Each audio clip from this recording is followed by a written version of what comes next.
Hi everyone, welcome to Balu IQ online classes.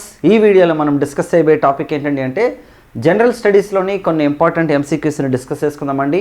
General studies MCQs అనేవి మీకు central ఎగ్జామ్స్కి, state ఎగ్జామ్స్కి అన్నీ ఉపయోగపడతాయి అనమాట. అన్ని కాంపిటేటివ్ ఎగ్జామ్స్కి ఉపయోగపడతాయి.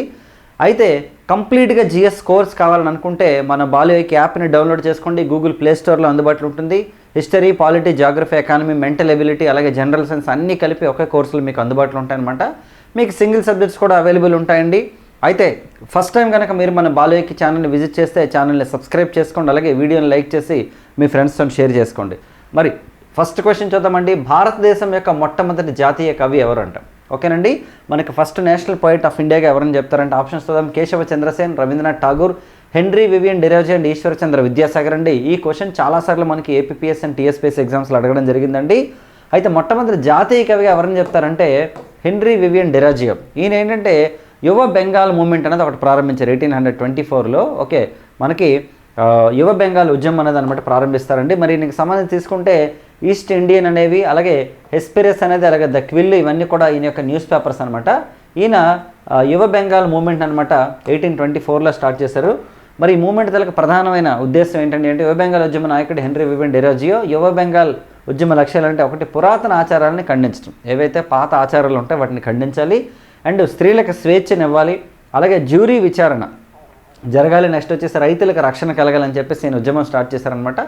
చాలా చిన్న వయసులోనే మరణిస్తారండి యాక్చువల్ ఇతను. అయితే ఇతన్ని జాతీయవాద కవిగా చెప్తారనమాట. మరి రవీంద్రనాథ్ ఠాగూర్ గురించి మనం చెప్పుకుంటే ఏంటంటే ఈయనే మనం father of Indian mass agitation అని చెప్తాం. అలాగే 1913లో నోబెల్ అవార్డు వచ్చింది. ఏషియాలోనే ఫస్ట్ వ్యక్తి అనమాట మనకి లిటరేచర్ అవార్డు వచ్చింది నోబెల్ మనకి ఇతనికి. అలాగే నెక్స్ట్ తీసుకుంటే రవీంద్రనాథ్ ఠాగూర్ మనకి జనగణమన రాయడం జరిగింది 1911లోని. అలాగే 1905లో బెంగాల్ డివిజన్ జరిగినప్పుడు అనమాట మనకి ఓకే ఇప్పుడు ప్రస్తుతానికి ఏదైతే బంగ్లాదేశ్ యొక్క జాతీయ గీతంగా ఉంది ఏదైతే అమర్ సోనార్ బంగ్లా కూడా రాయడం జరిగిందనమాట. ఓకే, చాలా ఇంపార్టెంట్ రవీంద్రనాథ్ ఠాగూర్ మనకి.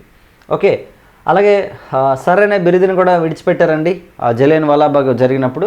నెక్స్ట్ చూడండి, లోహం కలిగినటువంటి ఏకైక విటమిన్ ఏదంట? ఓకేనండి, లోహం కలిగినటువంటి ఏకైక B6, B12, ఓకే మళ్ళీ B6 B1 అనమాట. సో బేసిక్గా తీసుకుంటే ఆప్షన్స్లో అది ఆన్సర్ కానప్పుడు ఎన్నిసార్లు ఇచ్చినా ఒకటే. ఓకే, సో అయితే వాస్తవానికి ఏంటంటే ఆన్సర్ వచ్చేసి B12 అండి. Okay, very sorry. చూడండి B12 అండి సయానా కోబాలమైన్ అనమాట. ఓకే, కోబాల్ అనే మనకి లోహం ఉంటుంది అనమాట, మెటల్ ఉంటుంది. సో B1 వచ్చేసి మనకి థయామిన్ అండి యాక్చువల్లీ. ఓకే, థయామిన్ అనేది ఉంటుంది అనమాట. B1 అంటే థయామిన్ అంటారు యాక్చువల్లీ. కాకపోతే మనకి బియ్యం అంటే మనం ఫుడ్ తినేటప్పుడు ఏంటంటే రైస్ని విపరీతంగా పాలిష్ చేయడం వల్ల ఏంటంటే B విటమిన్ అనేది పోతుంది అనమాట బయటికి. ఓకే, ఈ B విటమిన్ పోవడం వల్ల ఏమవుతుందంటే బెరిబెరి అనే డిసీజ్ కూడా వస్తుంది అనమాట యాక్చువల్లీ. సో విటమిన్స్ మీద క్వశ్చన్స్ అడుగుతారు మనకి. అలాగే నెక్స్ట్ వచ్చేసి వైరల్ డిసీజెస్, వైరస్ల వల్ల వచ్చే డిసీజెస్, బ్యాక్టీరియా వల్ల వచ్చే డిసీజెస్ ఖచ్చితంగా మనకి క్వశ్చన్స్ వస్తాయి అనమాట సైన్స్లోంచి. జిఎస్లో భాగంగా నేను మీకు సైన్స్ కూడా ఇస్తాను. ఓకే, సో B12 వచ్చేసి మనకి సయానా కోబాలమైన్ అనమాట. నెక్స్ట్ అంటే గ్రాండ్ స్లామ్ టోర్నీలో మొదట జరిగేది ఏంటంట? మనకి సాధారణంగా 4 గ్రాండ్ స్లామ్ జరుగుతాయి అనమాట టెన్నిస్లో, ల్యాండ్ టెన్నిస్లో భాగంగా. అందులో మనకి మొట్టమొదటి ఏం జరుగుతుంది? Australian open, US open, French open, Wimbledon అని ఇచ్చారు అక్కడ మనకి. మరి ఫస్ట్ జరిగేది వచ్చేసి ఆస్ట్రేలియన్ ఓపెన్ అండి యాక్చువల్లీ. సో నేను ఎలా గుర్తుంచుకున్నానంటే Australian open, French open. Okay, అంటే ఫస్ట్ ఆల్ఫాబెట్లో ఏ వస్తుంది, తర్వాత ఎఫ్. ఓకే, ఈ 4 రెండోది తీసుకుంటే రివర్స్లో గుర్తుపెట్టుకున్నాను అనమాట. రివర్స్లో ఎలా గుర్తుంచుకుంటామంటే మనం ఫస్ట్ ఇది వింబుల్డన్, తర్వాత యూఎస్ ఓపెన్ అనమాట. ఓకే, ఏఎఫ్ అంటే వింబుల్డన్ తర్వాత లాస్ట్కి మనకి యూఎస్ ఓపెన్ అనమాట యాక్చువల్లీ. వింబుల్డన్ వచ్చేసి ఇంగ్లాండ్ అండి, ఫ్రెంచ్ ఓపెన్ వచ్చేసి France, US Open America, Australian Open Australia. Okay, ఒకసారి అడిగాడు రోలాండ్ గారోస్లో జరిగేటటువంటి గ్రాండ్ స్లామ్ ఏది అని అడిగితే మనకి రోలాండ్ గారోస్ అనేది ఎక్కడ ఉంది? మనకి ఫ్రాన్స్లో ఉందన్నమాట, ఫ్రెంచ్ అనమాట. ఇది క్లే కోర్ట్ అండి, మట్టి కోర్టులో జరుగుతుంది అనమాట యాక్చువల్లీ. చాలా చాలా ఇంపార్టెంట్. టెన్నిస్కి మీరు ఖచ్చితంగా ఈ 4 చదవాలండి. ప్రతి సంవత్సరం కూడా మనకు అడుగుతారనమాట. ప్రతి సంవత్సరం ఏ కాంపిటేటివ్ ఎగ్జామ్ అయినా సరే ఖచ్చితంగా అంతకుముందు ఏదైతే జరుగుతుందో ఆ క్యాలెండర్ ప్రకారం కంపల్సరీగా అడుగుతారు మనకి. ఇందులో ఏం చదవాలంటే మనం మెన్ సింగిల్స్, ఉమెన్ సింగిల్స్ చదవాలి జనరల్గాను. ఒకవేళ మెన్ సింగిల్స్, ఉమెన్ సింగిల్స్ కనుక ఓకే ఇవ్వకపోతే, ఒకవేళ ఇండియన్స్ ఎవరైనా ఉంటే డబుల్స్, మిక్స్డ్ డబుల్స్ ఇండియన్స్ ఎవరైనా ఉంటే కూడా గ్యారంటీగా అడుగుతారు అనమాట. చాలా చాలా ఇంపార్టెంట్. ఓకే, గ్రాండ్ స్లామ్ అనేది రైట్. నెక్స్ట్ చూడండి, రాక్షస బలులు లేదా డైనోసార్స్ అనేది దేనికి ఉదాహరణ అంట? నిర్మాణ సామ్య అవయవాల, క్రియాసామ్య అవయవాల, పిండోత్పత్తి శాస్త్ర నిదర్శనాల, శిలాజాల, structural homologous organs, functional homologous organs and embryological evidence and fossils అంటే శిలాజాలకే ఉదాహరణ అనమాట ఇవి యాక్చువల్లీ. చూద్దామండి అసలు శిలాజం అంటే ఏంటో. ఏదైనా ప్రాణి సహజంగా లేదా ప్రకృతిలో సంభవించే ప్రమాదాల వల్ల మరణించినప్పుడు భూగర్భంలో కూరుకుపోతుంది. ఓకే, ఏదైనా ప్రాణి అనమాట సహజంగా మరణం కానీ లేదంటే ప్రమాదాల వల్ల భూగర్భంలో కూరుకుపోతుంది. ఈ విధంగా కూరుకుపోయినటువంటి ప్రాణి భౌతిక శరీరంపై పనిచేసే పీడన బలాలు భౌతిక శరీరాన్ని శిలగా మారుస్తుంది, లేదా భౌతిక శరీరం అంటిపెట్టిన పదార్థాలపై ప్రాణి భౌతిక చిహ్నాన్ని ఏర్పరుస్తుంది అనమాట. అంటే ఏదైతే ఫిజికల్గా ఏదైతే మనిషి కానీ లేదంటే ఏదైనా జంతువు కానీ చనిపోయినప్పుడు ఏంటంటే ఆ శిలలన్నీ కూడా ఇది ప్రెషర్కి అనమాట ఆ స్ట్రక్చర్ అనేది ఏర్పాటు చేస్తాయి అనమాట. ఈ విధంగా ఏర్పడిన శిలల చిహ్నాలని సాధారణంగా శిలాజాలు అంటారు, ఫాజిల్స్ అంటారు అనమాట. శిలాజాలు సాధారణంగా త్రవ్వకాలు లేదా భూకంపం వచ్చినప్పుడు బయటపడతాయి.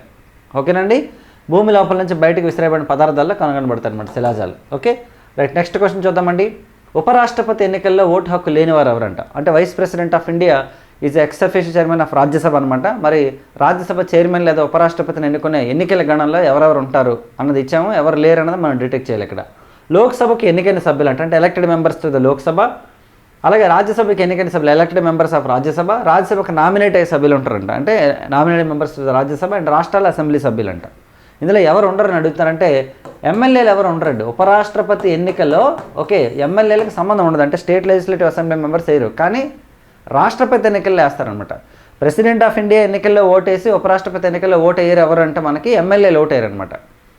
ఉపరాష్ట్రపతి ఎన్నికల్లో ఓటేసి ప్రెసిడెంట్ ఆఫ్ ఇండియా ఎలక్షన్లో ఓటు వేయరు ఎవరు అంటే nominated members of Rajya Sabha.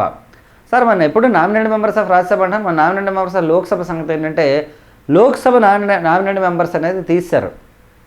Okay, nominated members అనేది లోక్సభకి ఇదివరకు ఆంగ్లో ఇండియన్స్ని ఎలక్ట్ చేసేవారనమాట. 331 ప్రకారం లోక్సభకి ఇద్దరిని, ప్రతి రాష్ట్రంలో 333 ప్రకారం ఎన్నిక చేశారనమాట. యాక్చువల్లీ ప్రస్తుతానికైతే అది తీస్తారు మనకి యాక్చువల్లీ.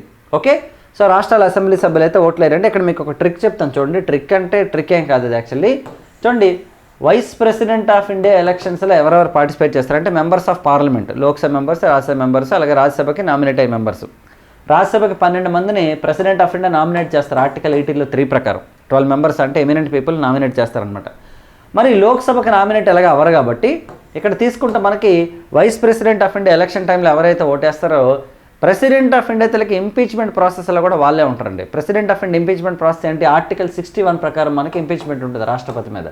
సో అందులో ఎవరెవరు పార్టిసిపేట్ చేస్తారంటే members of parliament including nominated member, Lok Sabha members, Rajya Sabha members including nominated. Lok Sabha nominate లేరు కాబట్టి రాజ్యసభ నామినేటెడ్ మెంబర్స్, రాజ్యసభకి ఎన్నికైన సభ్యులు, లోక్సభకి ఎన్నికైన సభ్యులు. చాలా చాలా ఇంపార్టెంట్. సో లోక్సభ ఓకేనండి, ఉపరాష్ట్రపతిని ఎన్నుకునే దానిలో ఎమ్మెల్యేలు కానీ ఎమ్మెల్సీలు కానీ ఉండరు. ఎమ్మెల్సీలు అయితే మనకి రాష్ట్రపతి ఎన్నికల్లో కూడా ఉండరు వాళ్ళు. ఓకేనా?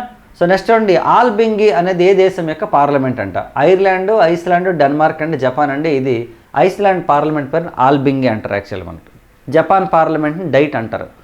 అలాగే నెక్స్ట్ డెన్మార్క్ పార్లమెంట్ అయితే ఫోకెటింగ్ అంటారు. అలాగే స్వీడన్ పార్లమెంట్ని రిక్స్డాగ్ అంటారు. ఇవి అడుగుతుంటారు యాక్చువల్లీ. ఈజిప్ట్ పార్లమెంట్ని నేషనల్ అసెంబ్లీ అంటారు. అమెరికా పార్లమెంట్ని కాంగ్రెస్ అంటారు. ఇలా ఒక్కొక్క దాన్ని మన భారతదేశ పార్లమెంట్కి ఏమంటారు సార్ అంటే అప్పర్ హౌస్ అని లోక్సభ అంటాం, లోవర్ హౌస్ అని రాజ్యసభ అంటాం. ఎవరు పెట్టారు ఈ పేర్లు? లోక్సభని జీవి మౌలంకర్ గారు పెడితే రాజ్యసభకు వచ్చేసి మనకి సర్వేపల్లి రాధాకృష్ణన్ గారు పెట్టారనమాట. ఎందుకంటే ఫస్ట్ లోక్సభ స్పీకరు మనకి, అలాగే ఫస్ట్ రాజ్యసభ చైర్మన్ అనమాట, ఆ పేర్లు పెట్టారు. ఓకేనండి, రైట్, చాలా ఇంపార్టెంట్ మనకి ఇవి కూడాను. నెక్స్ట్ చూడండి, ట్యునీషియా నేషనల్ అసెంబ్లీ, జార్డాన్ కూడా నేషనల్ అసెంబ్లీ ఇక్కడ మనం ఇచ్చాం. స్వదేశీ ఉద్యమానికి కారణమైనటువంటి చర్య అంట. భారతదేశంలో మొట్టమొదటి నేషనల్ మూవ్మెంట్ ఇది యాక్చువల్లీ. స్వదేశీ మూవ్మెంట్ అంటే ఇందాక మనం చెప్పుకున్నాం, వందే మాతర ఉద్యమం అన్న స్వదేశీ మూవ్మెంట్ అని ఒకటే యాక్చువల్లీ. ఓకే, రౌలట్ చట్టం, బెంగాల్ విభజన, సైన్య సహకార పద్ధతి, రాజ్య సంక్రమణ సిద్ధాంతం. మీకు ఇక్కడ ఇంగ్లీష్లో కూడా డిస్ప్లే చేశాను. Rowlatt act, partition of Bengal, military okay cooperation method అన్న ఇక్కడ మనం దీన్ని సబ్సిడరీ రిలయన్స్ అంటారు ఇంకా చెప్పాలంటే డీటెయిల్గా. Theory of okay success the Kingdom అంటే మనకి ఏంటంటే రాజ్య సంక్రమణ సిద్ధాంతాన్ని మనం 1848 వచ్చింది మనకి డాక్ట్రిన్ ఆఫ్ ల్యాబ్స్ అంటారు దీన్ని యాక్చువల్లీ. ఐ విల్ చేంజ్ అనమాట, నేను చేంజ్ చేస్తాను, చిన్న ఇవి పడ్డాయి.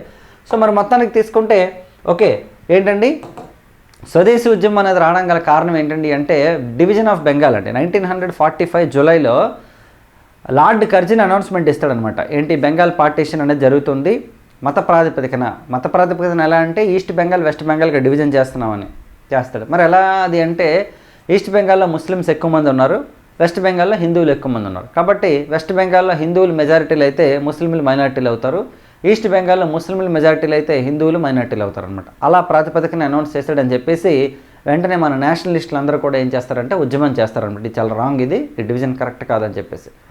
అప్పుడు 1905 ఆగస్టు 7వ తారీఖున అనమాట సురేంద్రనాథ్ బెనర్జీ అండ్ కేకే మిత్రా కలిపి మనకి ఫస్ట్ స్టార్ట్ చేసిన ఉద్యమం స్వదేశీ ఉద్యమం. ఈ ఉద్యమం తీవ్రతరమైంది తర్వాత కాలంలో. ఏమైందంటే మనకి వందే మాతర ఉద్యమంగా ఎమర్జ్ అయిందనమాట. మరి 1905 అక్టోబర్ 16th బెంగాల్ డివిజన్ అనేది ఎఫెక్ట్లోకి వచ్చింది. అనౌన్స్మెంట్ ఇచ్చిన వెంటనే ఉద్యమం స్టార్ట్ చేశారు, కానీ ఆపలేదు. 1911 వరకు అనమాట బెంగాల్ కలిసే ఉందండి. సో బెంగాల్ డివిజన్ని హార్డిన్స్ II అనే వైస్రాయ్ అనమాట 1911లో క్యాన్సిల్ చేస్తున్నట్టు అనౌన్స్మెంట్ ఇచ్చి ఏం చేస్తాడంటే తీసుకెళ్ళి క్యాపిటల్ కలకత్తా నుంచి మార్చి ఢిల్లీలో పెడతాడు. ఎందుకంటే కోల్కతా క్యాపిటల్గా ఉండేది. ఓకే, దాన్ని తీసుకెళ్ళి ఢిల్లీలో పెడతాడు.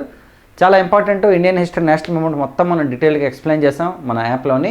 ఎవరైనా సరే తీసుకోవాలని అనుకుంటే జనరల్ స్టడీస్ కోర్స్ తీసుకోవచ్చు, లేదా ఇండివిజువల్గా మాకు సబ్జెక్ట్స్ కావాలి, హిస్టరీ కానీ, పాలిటీ కానీ, ఎకానమీ అని కూడా మీరు తీసుకోవచ్చు. చాలా నీట్గా మంచి కంటెంట్ అనేది మీకు పర్ఫెక్ట్ ఎగ్జామ్ పాయింట్ ఆఫ్ వ్యూలో విత్ మెటీరియల్స్ ఇవ్వడం జరిగింది.